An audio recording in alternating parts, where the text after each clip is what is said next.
पता नहीं क्यों, शायद मर्द की फितरत में है कि वो एक औरत से खुश नहीं होता। उसे शादी से पहले भी शादी की ख्वाहिश होती है और शादी के बाद भी शादी की ख्वाहिश होती है,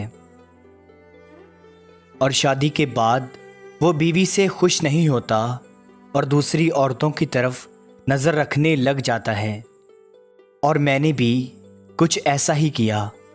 मुझे अपनी बीवी से ज़्यादा दूसरी औरतों में दिलचस्पी होने लग गई थी। मुझे अपनी एक पड़ोसन प्यारी लगने लग गई। वो काफ़ी प्यारी थी और वो भी शादीशुदा थी। उसके 3 बच्चे थे और मेरे 2 बच्चे थे। आहिस्ता आहिस्ता मेरी उससे बातचीत होने लग गई। वो मेरे घर आती थी और कभी कभी मैं उसके शौहर से काम के बहाने उनके घर चला जाता था। वक्त गुज़रता गया और हमारी बातचीत और गहरी होती गई। उसको भी मुझ में दिलचस्पी पैदा हो गई थी।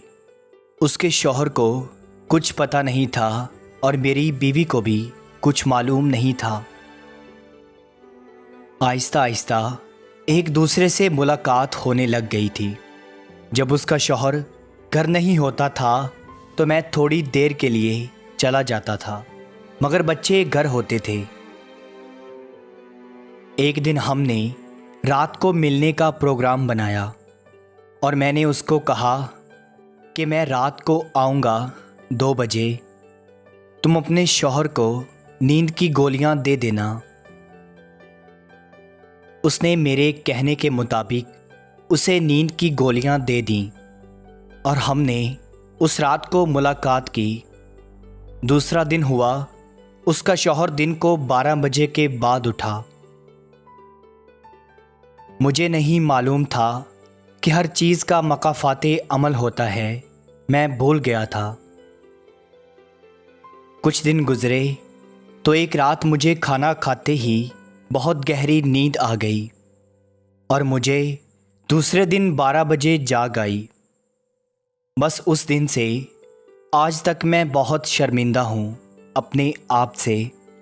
अपनी नज़रों में गिर गया हूँ और अल्लाह के आगे बहुत शर्मिंदा हूँ। बस सबसे यही कहूँगा कि हर चीज़ का मकाफ़ाते अमल होता है। इस चीज़ को ना भूलना। बस एक चीज़ मेरी याद रखिएगा, हर चीज़ का मकाफ़ाते अमल होता है। अगर आप किसी के साथ बुरा करते हैं तो कल को आपके साथ भी बुरा होता है।